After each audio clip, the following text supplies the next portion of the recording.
delighted to be here.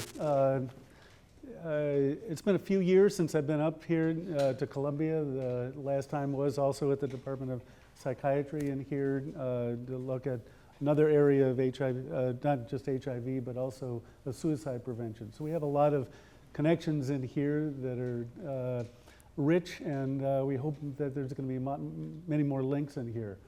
I'm going to talk a little bit about the sort of the buzzwords of implementation science and what they are, what we can do with it. But I just wanted to give you a proviso at the beginning in here. Even though I'm going to be talking about science, big science in here, like big randomized implementation trials, it's only a portion of implementation that's really out there. And if it doesn't serve, if science doesn't serve the practice of implementation, it's not worth it. And that's our vision, that's our expectations in here through the Center for Prevention Implementation Methodology. These are some funding announcements, acknowledgments I wanted to make in here. The first is the NIDA-funded center that we have. It's a methodology center. I'll talk a little bit about some of the work that we've been doing in here as we support this one, but we're also connected in here with the Third Coast CFAR, the Center for AIDS Research, which is Northwestern and the University of Chicago on the third coast of the United States. So the other part that I wanted to mention in here is what we call bridges. This is our sort of our broad system in here of trying to connect up community, service delivery, and research. So it includes more than just HIV, but certainly many other areas that are important as well. The other grants that we have funded in here, we have an R34 that our colleague Larry Palinkas has at USC that's working around this last part of implementation science, the phase that people call sustainment.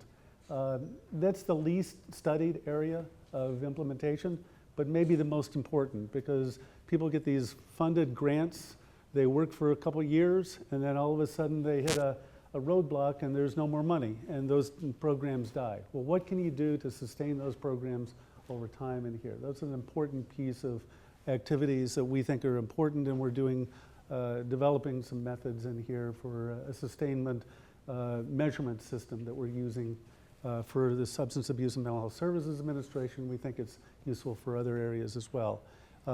We have some funding by NIMH that we have in here, and also the CDC Center for Youth Violence Prevention, which I co-direct with Deb Gorman-Smith, is another one. The reason why I'm mentioning that here is I'm not going to really talk too much about that, except for I'm going to talk mostly about randomized trials that you could do, big randomized trials, and what that means here for doing HIV prevention.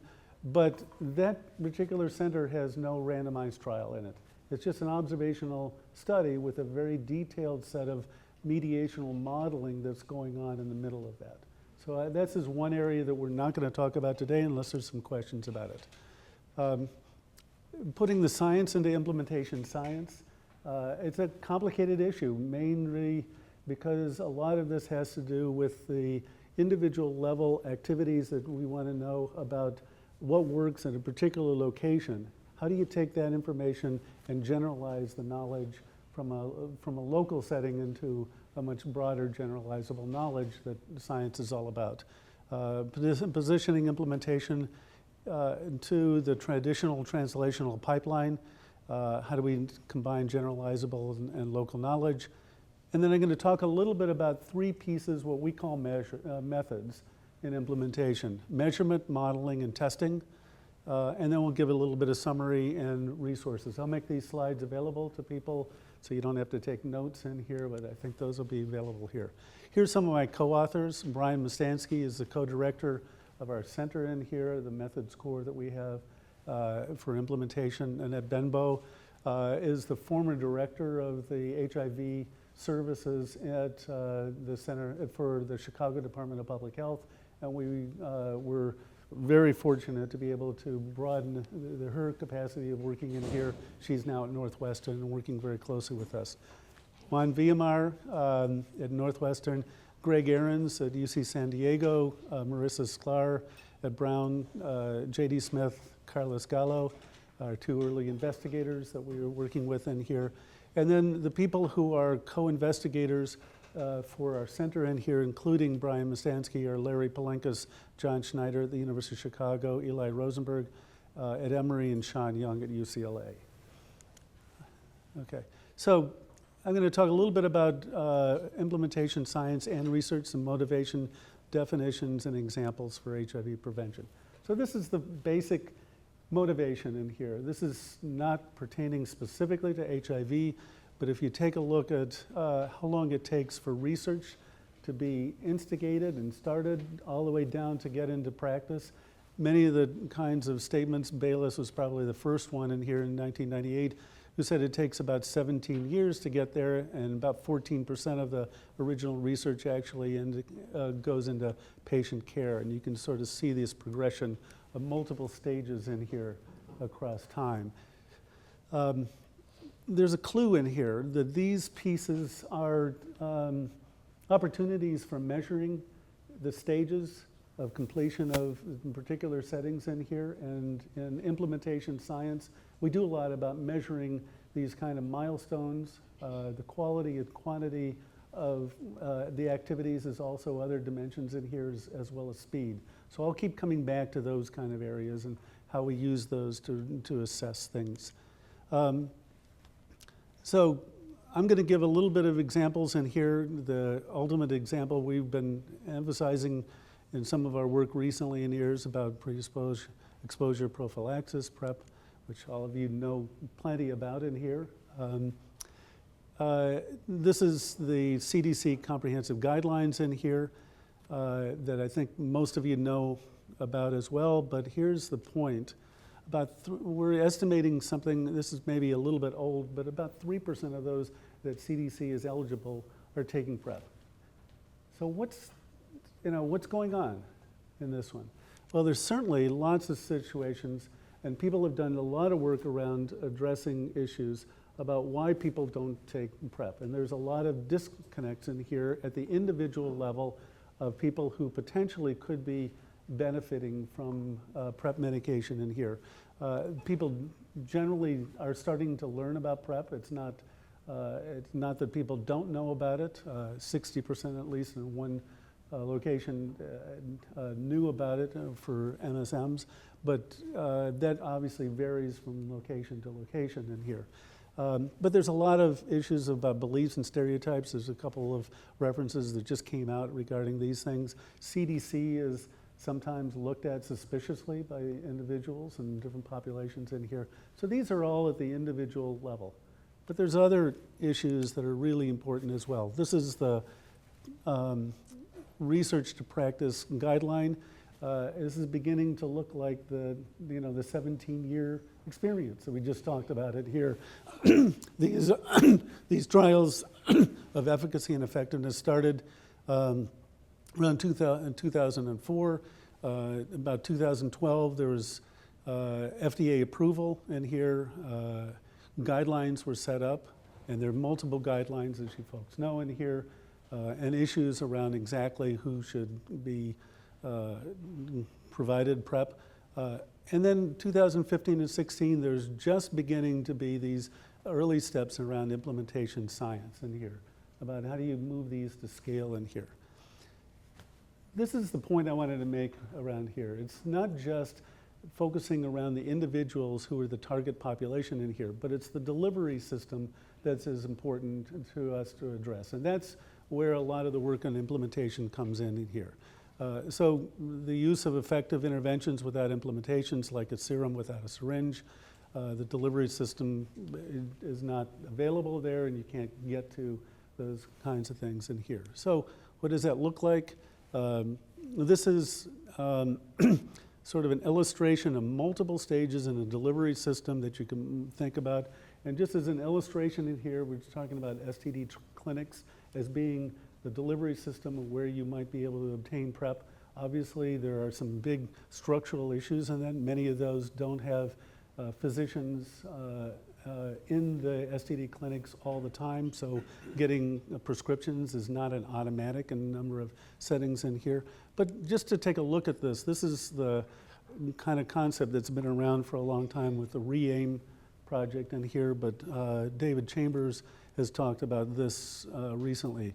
If you assume that there's a 50% threshold for each one of these, that 50% of the organizations adopt it, 50% train, 50% choose to deliver it, and 50% of the patients decide to receive and adhere to it. Altogether, that's 6%.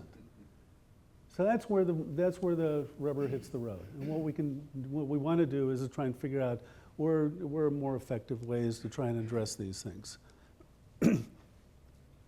So when we take a look at data that's available in here about local health departments, what we find is that that's really not too far off from what the reality is as of 2016.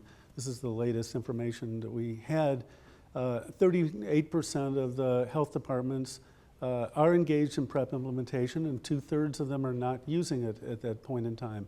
36% report they are unlikely to become engaged in using that, and 46% are undecided. So you can imagine why we're really having these really big challenges in here of taking a potentially really beneficial medication and being able to use that to address HIV prevention. I'm going to skip this for now. Maybe we can come up later on. So what's implementation science about? The definitions are ones that have come from NIH that we're using in here. And if you look at what that definition is for implementation science that NIH uses on all of their program announcements, it's a study of methods. It's an interesting way of defining a science through definition of methods to promote the integration of research findings and evidence into healthcare policy and practice. So for methods in here, we're talking about what are the frameworks that people use in here. Measurements, modeling, and testing are pieces that we're also deeply interested in as well. Implementation science is a science. It's producing generalizable knowledge, while the implementation practice is dealing with local knowledge. How do you take those and merge them together? This is what the key point about this one. Implementation research is the use of strategies. Those are implementation strategies, and I'm going to sort of focus around those strategies in a moment in here to adopt and integrate these things into the clinical and community settings. So you can think about the intervention, the sort of the focus intervention being PrEP, but what are the strategies in order to get that in there? What are the training models that are there? What are the financial models and other activities that you would need to take a look at? Kinds of questions that you can answer in implementation research studies are a bit different than what we normally think about in terms of efficacy or effectiveness. It's not a question of, is PrEP effective?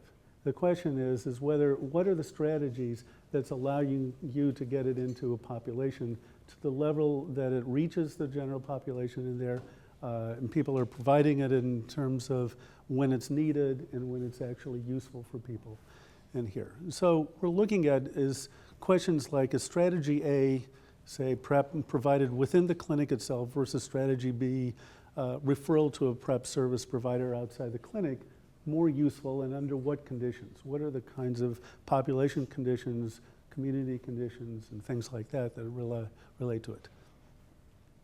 For the center, when we got funded about a year ago, we went back and took a look at what are the kinds of biomedical interventions for HIV testing, PrEP, and ART medications in here, and classified the studies that had been done, rigorous studies, research studies in here, in efficacy, effectiveness, and implementation. So we found about 100 or so studies in here. Almost all of them were efficacy or effectiveness, and only about 5% of them were implementation.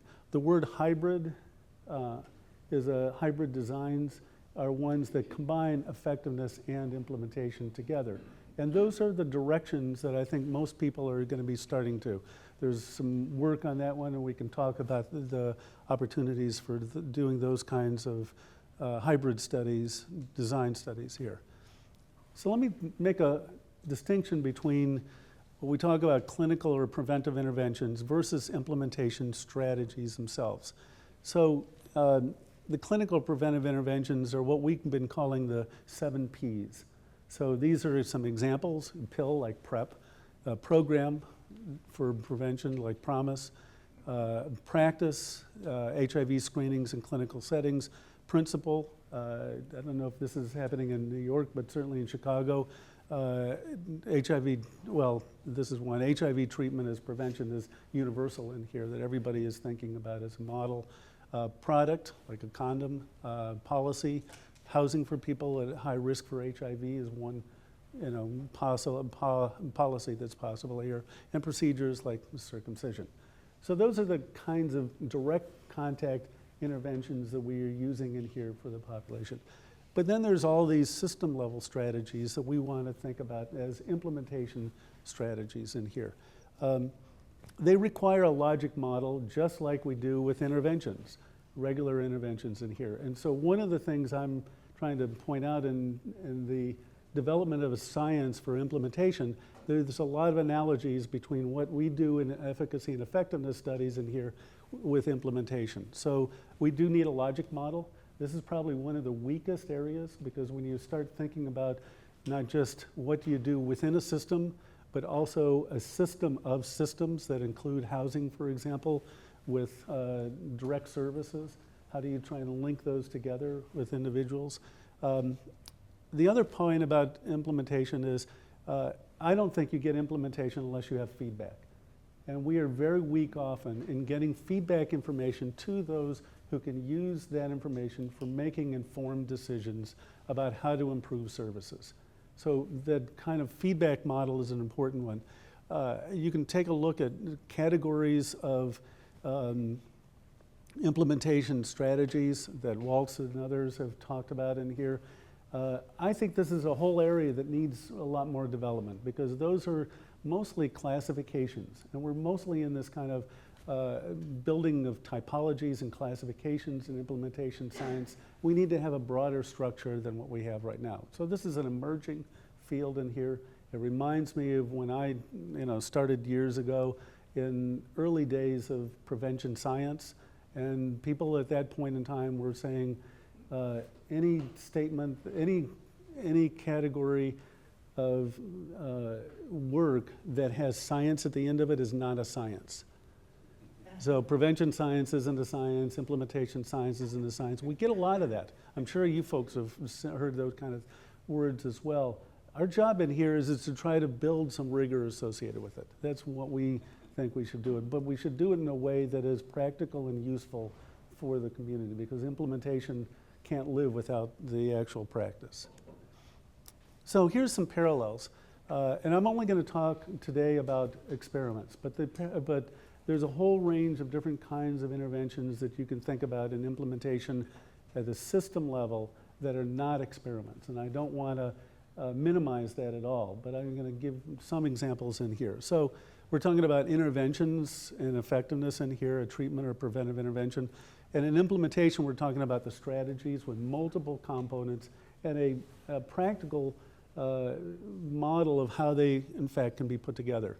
Kinds of research questions we typically ask of effectiveness is, does treatment A reduce HIV incidence more than treatment B? That's kind of classic ideas in here. But we're looking at an implementation. Does strategy S1 provide more PrEP medication to those who need it and are appropriate, and compared to strategy 2? Those are the kinds of questions you can ask. The primary outcome in HIV effectiveness studies is, say, incidence, and that's pretty obvious that you would probably want to do this one. We're going to talk about measuring the implementation process itself. And the example we're going to give is a tool that has been developed over the last 10 or 15 years called the Stages of Implementation Completion, or the SIC scale. There's plenty of other ones out there, but that's one we've been using. The research design, we could randomize clinics in an effectiveness trial, for example, but we often can randomize delivery systems. That might be counties, they might be public health, local public health departments, it may be STD clinics or some other areas like that that you could do for implementation. Typically, these are not randomized at the individual level. It may be one of the side questions if you're asking effectiveness questions that you might randomize at an individual level in here in a hybrid design, but typically we're looking at broader kinds of randomizations. Primary analysis, if we're going to be looking at HIV incidence, we maybe want to look at mixed effect models with a binary outcome, doing growth modeling, for example, look at changes over time. And implementation, we're looking at these kinds of variations of how far did somebody complete their implementation strategy? How fast did it go? How well did it do it? What was the quantity and quality? So we're really talking about essentially 3 dimensions in here, speed, quality, and quantity. And so what we've been doing in here is saying, let's take all 3 of those and combine them into some component in here, which is combined together in here. We've been using principal components in here, and then doing mixed effect modeling after that. And then mediation is this one area that doesn't get as much attention in effectiveness studies, and certainly doesn't get today as much attention as it needs in implementation. So we're looking often at a single mediator in effectiveness, such as, what was the level of adherence that somebody had in PrEP medication in terms of its outcome. But in an implementation, we're looking at the whole system. And there are many ways that a system can fail. So we're looking at all different ways of looking at these in a cascade of mediators. Here's a couple of implementation tasks that you can take a look at. And each one of these is a little bit different. It takes a different way of addressing these issues. I'm not going to talk today around issues around how do you build the partnerships that allow you to get the research into it. But that's essential. And those are the ones that take a lot of time. It's what our center spends a good portion of its time doing in here. And which of these kind of programs you're looking at in here determines to some level what kind of activities you're doing in terms of building partnerships, with whom they are and others. We've built on a model that Shepard Kellum has developed over the years in here around building partnerships with communities as well as organizations. And it's a Sololinsky kind of model. Many of the social work schools around the country are using these same kind of models. So there are things that are saying, well, what would you do if you wanted to just take a single intervention and put it in place, like PrEP? Another one in here is that intervention as of today hasn't changed for a little bit of time. And certainly there are going to be newer PrEP medications in here. Long-acting interventions are coming along the road in here. But there are other interventions like mHealth interventions that allow you to change that intervention over a very rapid period of time.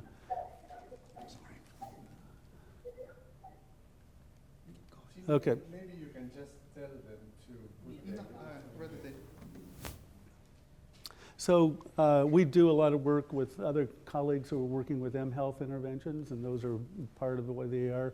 And we have a concept in here is that the time frame that usually works with a NIH grant of a 5-year research grant in here is totally inappropriate for looking at an intervention like an mHealth intervention, which has a very rapid change cycle on it.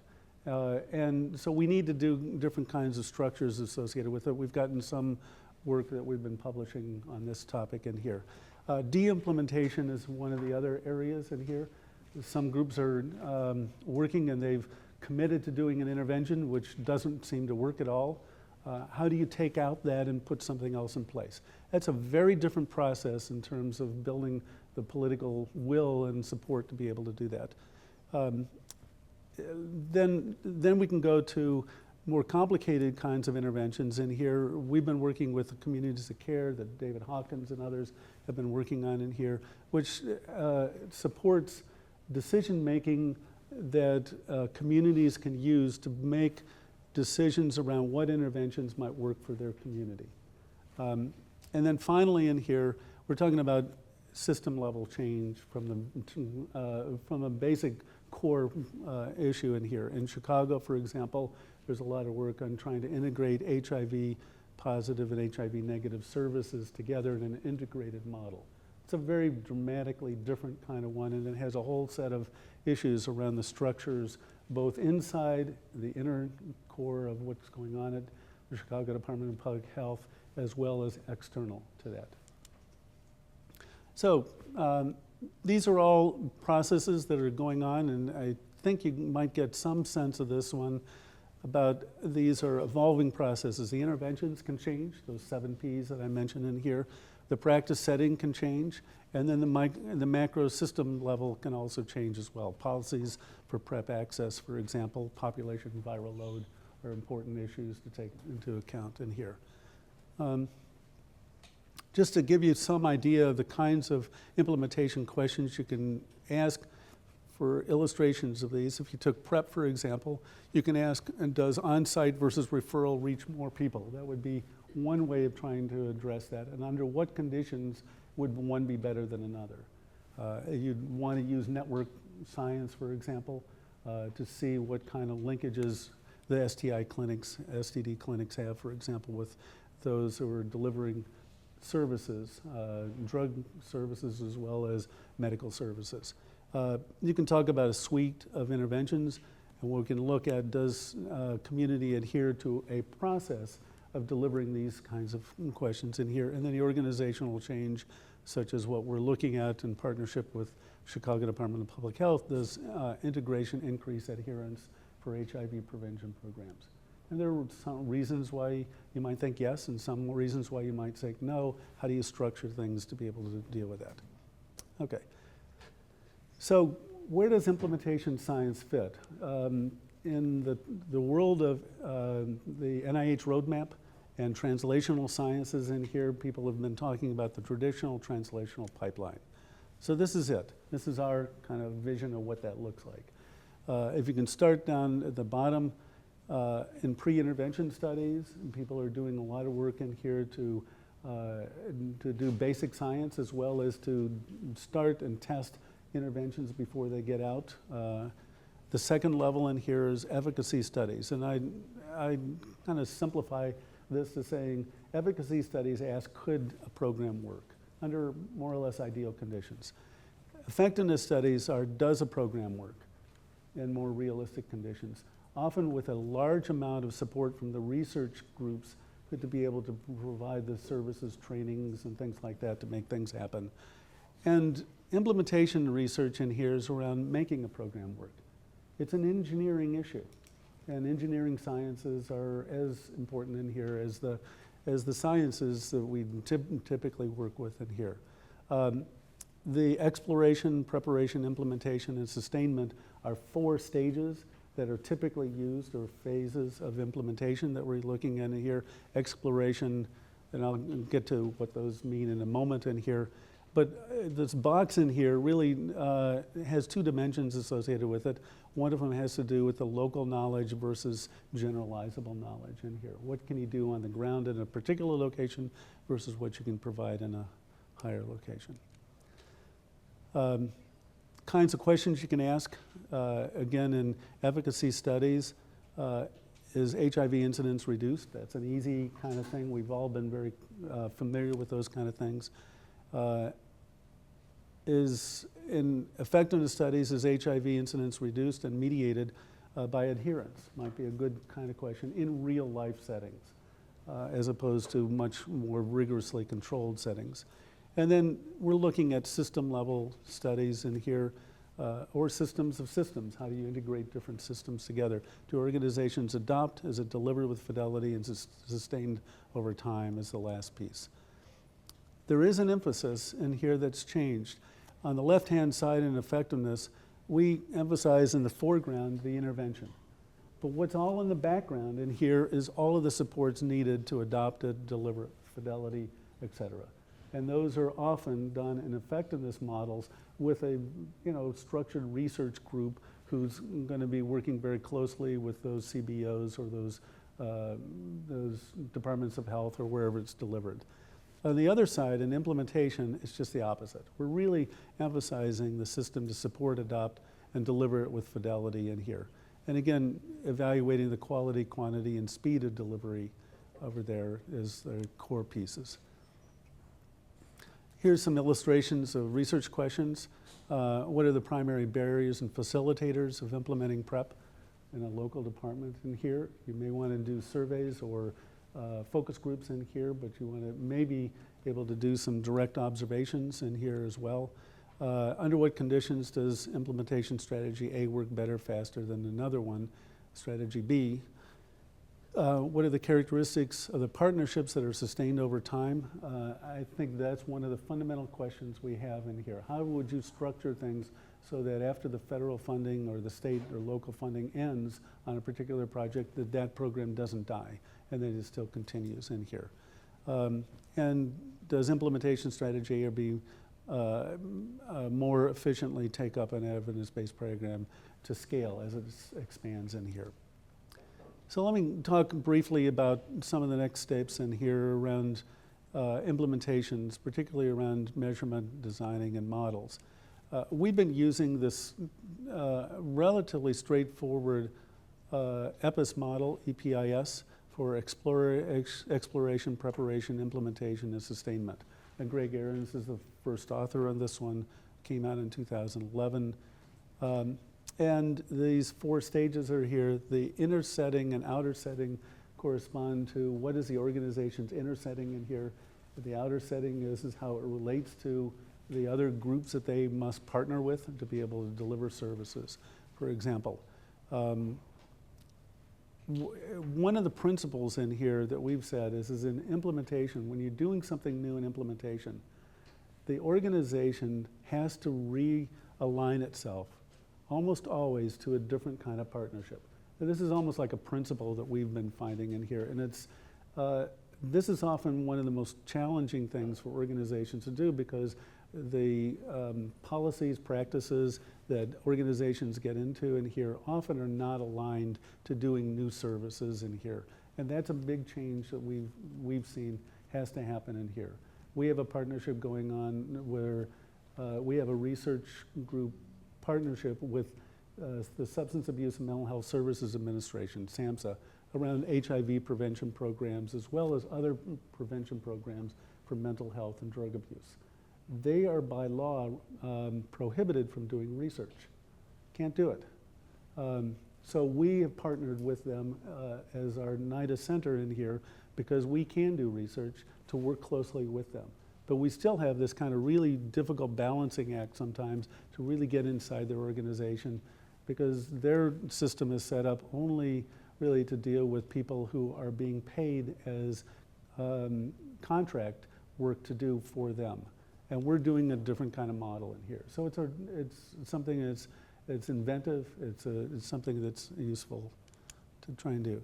These are the phases in here. The exploration phase is what do organizations need to do to come to an agreement or a decision to use a particular intervention, from say to adopt PrEP within their STD clinic. The preparation is really the adoption. Once that decision is made, and that's a decision that is either there or not there at a particular date. So it really does have a particular milestone that you can measure. And the tools that we're going to be using in here are really very objective measures of whether or not these stages have happened in here. Once that adoption occurs in here, then there's a whole range of issues that they have to confront about how do they actually move it into practice. How do they prepare for it? How do they fund it? Are there any particular program announcements or RFAs that they need to make in terms of making decisions in here? What are the structures for training, supervision, models for trying to deliver these things? The third piece in here is actually implementing with fidelity. How do you actually get it to the target population?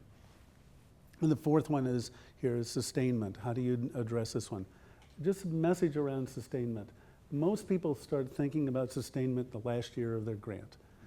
That's a really not a very powerful way of looking at it. We think of this as that it's an important one to do at the very beginning, and it's an ongoing process in here. So when we put together this picture, the sustainment S curve in here starts as soon as somebody decides that it's going to be, we've decided to make that happen. ask a question? Sure. I mean, this slide, the next one. You say implementation with fidelity. What does the implementation refer to here, of the fidelity refer to here? That it's a program, for example, a behavioral intervention. It might be a delivery of a guy-to-guy intervention. That might be one piece of this one. How do you actually put it together? The program itself, yes. Okay, we've talked about what are these interventions look like in here. There's implementation pieces. Enola Proctor has talked about three kinds of outcomes in here. The ones on the right-hand side, the clinical outcomes, are the ones that people are most familiar with doing work on efficacy or effectiveness. Pieces that have to do with implementation outcomes, these are a partial list. It's not the entire list of things in here, but it's a portion of things that you can look at.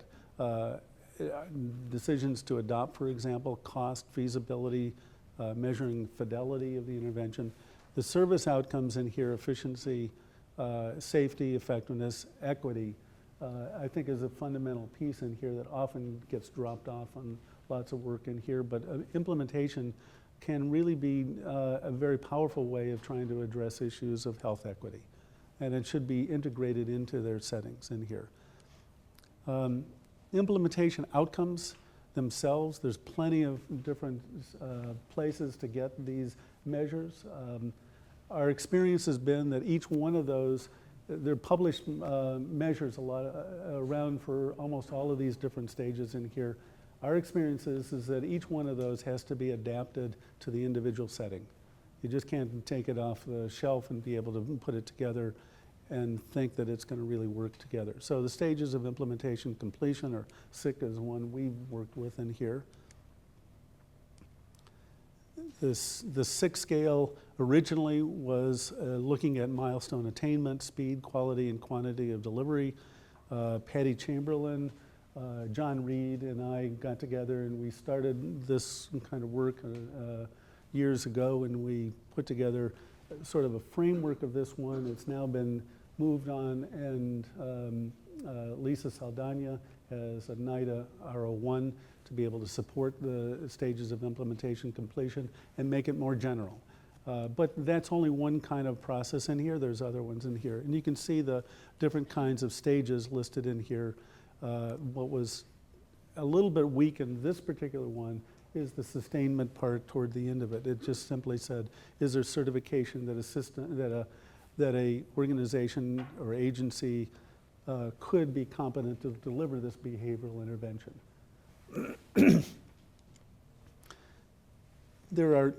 Why would you bother measuring implementation? I think there are two main reasons for this one. One of them is to monitor implementation, to provide actionable feedback. That's internal. If you don't have these feedback mechanisms, monitoring and feedback systems in place, you're just simply continuing what you're ordinarily doing but not improving the quality. So you can think of this as a quality improvement cycle, and if implementation doesn't have that in there, I don't think you get very much activity in here. But the other one is to look at evaluating an implementation strategy itself. And so we've been using this for essentially two purposes, the stages of implementation completion. Here's the fundamental problem that we've run into in the prevention world, not only in HIV prevention, but also in drug abuse prevention and mental health issues, particularly with kids. And that is, if you simply ask organizations, they'll say, I can't do anything more in here. You're measuring everything to the death for me, and I can't even deliver services. So the whole concept that we've had in our center in here is to build unobtrusive measures. This is a long history of unobtrusive measures that people have been using in here, but we now have a large amount of computer-aided implementation measures that are potentially possible. These are a couple of examples that I've given in here of trying to use these things. And I'll give you one kind of example in here. This is use of text mining and machine learning that we've done for data that's already out there. So when this particular intervention that we're going to be talking about in here was done, we had what was called an implementation broker. An implementation broker is a fundamental tool for people to deliver an implementation strategy, and it gives a guidance for where people are.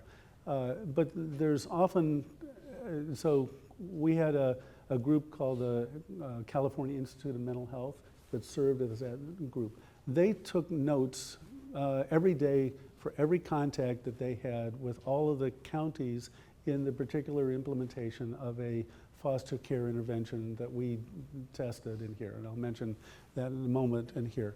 And what they did was they just simply wrote text in here. Often it wasn't at a sentence level. It was just simple notes that they did. We took all of those notes and said, well, what could we do to assess where they were in the stages at each county of this implementation process? We also had data that came from a more comprehensive review, human coding associated with where they were in those stages, of the stages of implementation completion, so we can map our text mining in here and machine learning back against the accurate codings that humans had. And so what this gives us is the notes that we had and we've done some text mining and machine learning on this one, and then found out what is the probability at each stage over time, at each step over time of that note being in stage 1, 2, 3, 4, et cetera. And so you can see that as of a particular date, there's a big bump over here so that the probabilities go up to about 0.9 of being in stage 2 over a period of time, and they go into stage 3 later on. This is an opportunity to do wide-scale implementation monitoring. And so if you look at what happened with the DEBI programs that CDC had, they front-ended an awful lot of training at the very beginning of their behavioral interventions and got all of the people to come to a national training, and then they went back to their organizations. Sometimes in those organizations, those CBOs, they got another job. They moved to another place because they had more capacity and competence in here. And sometimes they were asking, I need help in terms of implementing this one. And CDC tried to put in a place in here for helping and supporting this one, but that structure for monitoring and feedback was not a very strong structure. This is an opportunity to do large-scale kinds of activities like this, to monitor and then go back and say, well, this particular site doesn't look like it's tracking all the rest of the other groups over here. Maybe we need to put more effort into this particular one and focused effort. So that's the kind of idea that we had around taking these kinds of automated systems together. So I'll talk a little bit about some of the designs and modeling of implementation research, and that'll be the end of the discussions here. I'll let everybody ask questions or comments in here. There are plenty of opportunities in here to test implementation strategies in here with randomized designs. There are some that you can use with non-randomized designs and hybrid effectiveness implementation trials. Quality improvement is another area that is generally developed separate from implementation science. We think that the two need to be integrated much more systematically together. And then we've also been really dealing with simulation modeling, particularly with agent-based models. And the purpose of that is that we think that these implementation strategies will never have enough money to be able to test all of these implementation strategies in real life. We need to try and get as much information we can and throw away those models of intervention or implementation that are not likely to be able to work, so that we can focus on those that are more likely to be able to do. And I'll give an example of this head-to-head randomized implementation trial. So here's what it looks like schematically. If we did effectiveness trial of this program, and MTFC in here stands for multidimensional treatment foster care. This is the program that Patty Chamberlain had tested in efficacy and effectiveness studies for, about a decade or so. And then we said, okay, let's see if we can scale this up in California. So on the left-hand side, if you were doing a effectiveness trial of multidimensional treatment foster care against a control, what you do is some people would be randomly assigned to the intervention, some would be in the control condition, And then you would measure on the bottom in here youth behaviors. So that's one side in here. What we did was we looked at 2 different strategies for implementing exactly the same intervention. So there's a same amount of attention was applied in here for standard implementation, which was a county level intervention. So it included getting people from children's mental health together with juvenile justice and the child welfare agencies together in a county. That's not a simple thing to do. They often don't talk with each other. That was a requirement for trying to integrate the kind of collaborative work that was going on in here. On the right-hand side, the CDT stands for Community Development Team. And that Community Development Team was a learning collaborative. And it was focused around a model that was developed in California by the California Institute of Mental Health. And they were pulling together counties and working collaboratively to make decisions in a learning collaborative model around very structured focused issues around multidimensional treatment foster care. And so the test was what intervention looked better at an implementation strategy for this one for the same multidimensional treatment foster care. Our focus was not actually on the youth outcomes in here, but it was on the implementation of MTFC. So it looked a little like this. If you did this for STD clinics, this is how you might think about this one. You'd have 2 different implementation strategies. STD clinics could be randomized, and you could test to see whether the level of PrEP medication use was higher in one group versus another. So that's kind of a typical model. This is our 51 county head-to-head trial, and I'll just really briefly go through this one. MTFC was our kind of clinical or intervention that we started with. It was a behavioral intervention. The Community Development Team, or CDT, was a learning collaborative in here. The organizations that we used research to practice was the research group that provided all of the training and support in here that Patty Chamberlain led. CIMH was this implementation broker that would work closely with all of the different counties in here. We got funded in 2006 in here before we got our center funded in here, but we had some origins of kind of the modeling that we needed to do. 2007, we went to California, randomly assigned counties to a model, and then 2009, we had a stock market crash. Had we not had a randomized trial, we would have had, the answer would have been, well, we couldn't get anything in. We had no knowledge about this one. But because we had a randomized trial in here, we could still look across this very difficult period of time in here to be able to assess whether there was any differences in outcomes associated with that. We then moved and added Ohio as another state. 2012 it ended, and then we had an outcome paper, and then this automated sick paper that I'd mentioned before was one that we just got published this last year. This is the kind of model that we think is a useful design for a lot of the studies we're having in here, and it's a rollout, what we call a rollout design. People call it stepped wedge in some respects in here. We've been calling it dynamic rollout designs or dynamic waitlist designs for a long time in here. But the basic concept is we think that the time for many of these implementations of programs in here, that having communities serve as a control group is just never going to work. It's just, I mean, organizations aren't really interested in this one. It just stands in the way of trying to move forward in terms of practice. But what you can do is you can randomly assign when organizations could get this intervention. So this is why we call this as rollout design. We've been promoting this one. We've been using it on suicide prevention for a number of years in here. We think that this is a good kind of model for doing it in here. So if you actually look back, we were quite influenced by the empowerment intervention when it really began. And the first thing that Susan Kegelis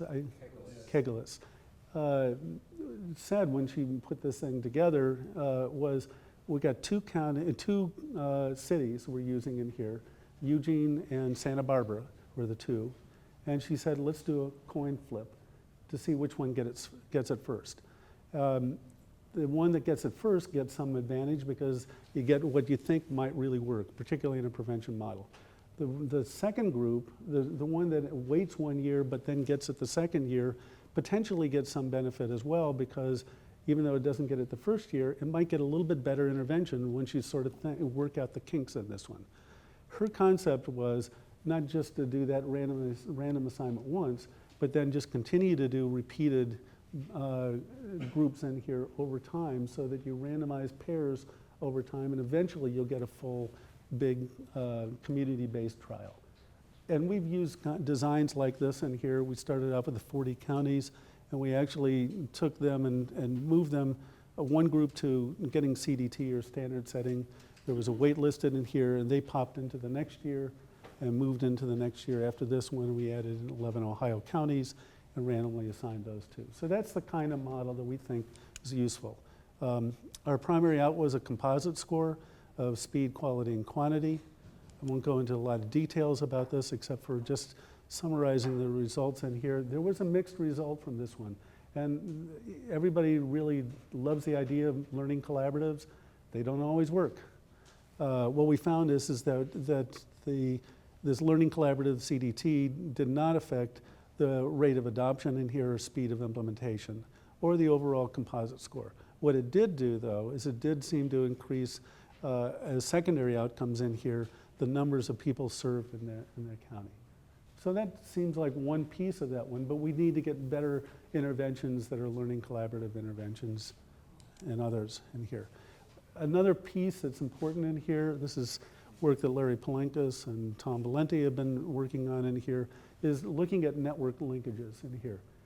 This particular randomized trial would not have worked if there was a lot of interconnections between the counties and the interventions, two intervention groups. And you can see that there were this kind of cross-contamination of these people of influence is not very large across the two different groups in there, but there's a lot of people in common in here. Those are the people, including our people who were the implementation brokers that we used in this project in here. And we were able to keep that kind of separation in here. So this is a list of a whole bunch of designs in a paper that we just got published in here in the Annual Review of Public Health that's available for people. So let me summarize in here. Just a couple points in here. Implementation research can be as rigorous as effectiveness studies in here. It starts with framework strategies. Implementation can be modeled, measured, and tested in here with particular appropriate outcomes, and we can have rigorous research designs to be able to use it.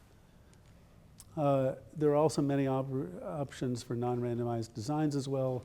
I'm not really going to talk about this one. This is our collaborative group of people who published this paper in the Annual Review of Public Health. And you can see the kind of collaborations that are necessary for doing this kind of work. And here's a bunch of things that you can get for information around training for implementation science in here. We have a lot of publications on our Ce-PIM website that you might want to go to, Northwestern, and a whole bunch of references that you can do. So thank you very much.